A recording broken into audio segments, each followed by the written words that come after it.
नमस्कार, सीधे श्रीनगर से ये स्पेशल ब्रॉडकास्ट और इस वक्त की बड़ी खबर के साथ कि शोपियान में एनकाउंटर किया गया है सिक्योरिटी फोर्सेस द्वारा, जम्मू कश्मीर पुलिस द्वारा, जिसमें 2 आतंकियों का खात्मा कर दिया गया है। जी न्यूज़ पर हम आपको लगातार बता रहे हैं कि किस तरह से ऑपरेशन क्लीन को लॉन्च किया गया था, ऑपरेशन ऑल आउट, जिसमें कई बड़े आतंकियों का खात्मा किया गया, कई टॉप कमांडर्स का खात्मा किया गया। और इस वक्त की बड़ी खबर यही है कि शोपियान में 2 आतंकियों का खात्मा किया गया है। और ये खबर इस लिहाज से काफ़ी अहम है कि बीते दिनों में टारगेटेड किलिंग को लेकर लगातार विवादों में, लगातार सिक्योरिटी कंसर्न्स रहे, चिंताएं रहीं, उसमें एक टारगेटेड किलिंग का बदला लिया गया है। पुलवामा में आपको याद होगा एक कारपेंटर की हत्या की गई थी आतंकियों द्वारा, उसका बदला ले लिया गया है आदिल वानी, जिसे सिक्योरिटी फोर्सेस ने मार गिराया है और उसके एक साथी को भी मार गिराया गया है।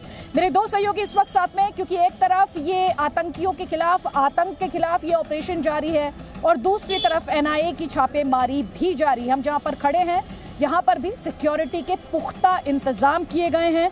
लगातार जी न्यूज़ अगर आप देख रहे होंगे तो हम ये भी दिखा रहे हैं कि किस तरह से चेकिंग्स की जा रही हैं, किस तरह से लोगों की तलाशी ली जा रही है, किस तरह से हर जगह पर सुरक्षा बलों को आप देख सकते हैं, उनकी मौजूदगी है और उनकी प्रेजेंस को भी ग्राउंड पर बढ़ाया गया है, ताकि लोगों के अंदर जो एक डर और खौफ का माहौल क्रिएट करने की कोशिश आतंकियों द्वारा की गई है, उसको उस डर और जो खौफ और दहशत है उसे दूर किया जा सके, लोगों को भरोसा दिया जा सके। लेकिन जैसे कि इस वक्त की बड़ी खबर, शोपियान में एनकाउंटर, 2 आतंकियों का खात्मा। मेरे सहयोगी खालिद हुसैन हमारे साथ। खालिद, एक टारगेटेड किलिंग का बदला हम इसे कह सकते हैं कि पुलवामा में एक मजदूर की हत्या में शामिल आदिल वानी को मार गिराया है। देखिए, जैसा कि पुलिस ने दावा किया है कि जो लेतर पुलवामा में एक लेबरर की जो हत्या की गई थी, उसमें आदिल अहमद वानी का हाथ पुलिस ने बताया। और आईजीपी कश्मीर ने जो खबर दी है कि ये उस दिन उस हत्या में जो है शामिल था। और ये भी बताया गया है कि आदिल अहमद वानी जो है वो लश्कर तैयबा का डिस्ट्रिक्ट कमांडर था शोपियान पुलवामा इलाके का।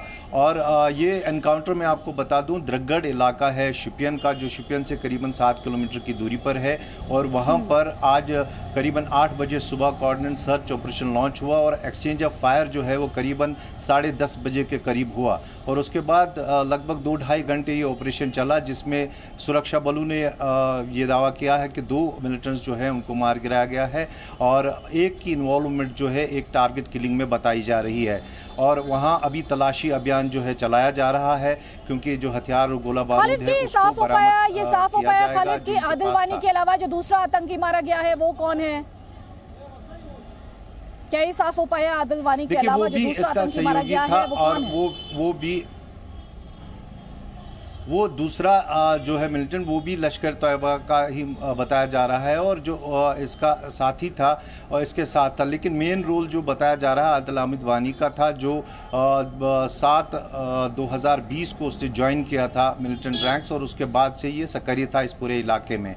और मैं आपको बता दूं कि ये 10वीं मुठभेड़ है 8 अक्टूबर से अब तक। और अब तक जो पुलिस के मुताबिक आंकड़े हैं वो 15 मिलिटेंट्स हैं, उनको मार गिराया गया है। और आज एक तरफ जहां एनकाउंटर चल रहा है, वहीं 11 लोकेशंस पे अदिति यहाँ पर रेड चल रही है एनआईए की। और श्रीनगर में 4 लोकेशंस पे चल रही है, बारामूला में चल रही है 2 लोकेशंस पे जी, और सोपोर में चल रही है। कुलगाम में जहां हाल ही में टारगेट किलिंग हुई थी वहां एक जगह पर चल रही है। और कई लोगों को पूछताछ के लिए भी लिया गया है। और इसमें जो है जो नया केस टीआरएफ के खिलाफ दाखिल किया गया है, उस मामले को लेकर मैं फिर से आपसे एनकाउंटर को लेकर संक्षेप में जानना चाहती हूँ, क्या ऑपरेशन पूरा हो चुका है या इस वक्त भी ऑपरेशन जारी है? और क्या कुल 2 ही आतंकी थे? ऑपरेशन को कंक्लूड कर दिया गया है और अब विड्रॉल ऑफ फोर्स हो रहा है वहाँ से जहाँ पर ये स्पॉट था और द्रगड़ इलाके में। और अब जो है जो इनपुट था वो 2 मिलिटेंट का ही था सुरक्षा बलों के पास। और अब जो है कॉल ऑफ किया गया है ऑपरेशन और फोर्सेस का विड्रॉल शुरू हो गया है। और कुछ समय के बाद इस इलाके को जो है खोल दिया जाएगा। जी ठीक। और इसी बीच जैसा कि थोड़ी देर पहले हम खालिद बात भी कर रहे थे कि एनआईए की जो छापेमारी है वो भी लगातार जारी है। तो एक तरफ आतंकियों के खिलाफ ऑपरेशंस जारी हैं, 2 हफ्ते में 15 आतंकियों का खात्मा किया गया, और दूसरी तरफ एनआईए की छापेमारी आप देख रहे हैं, बड़ी संख्या में जो आतंकियों के हमदर्द हैं, जो उन तक मदद पहुंचाने की कोशिश करते हैं या उनका जो नेटवर्क है उसे ध्वस्त करने की कोशिश भी लगातार एनआईए द्वारा की जा रही है। मेरे सहयोगी मनीष शुक्ला इस वक्त हमारे साथ है। मनीष, सबसे पहले मैं आपसे जानना चाहती हूँ कुल कितने लोकेशंस जहां पर ये छापेमारी की गई है, कब ये छापेमारी शुरू हुई, इस वक्त भी जारी है, और किन लोगों पर ये छापेमारी की जा रही है या ऑर्गेनाइजेशंस पर ये छापेमारी की जा रही है? तो अदिति, जैसा कि एनआईए का कहना है कि वो 11 लोकेशन पे छापे डाल रहे हैं इस वक्त। श्रीनगर, कुलगाम, सोपोर और अवंतीपुरा जैसे इलाके हैं जहां पे इस वक्त रेड चल रही है। और ये रेड जो हो रही है पिछले कुछ दिनों में जो किलिंग हुई है टेररिस्ट ग्रुप की तरफ से, जैसे कि 11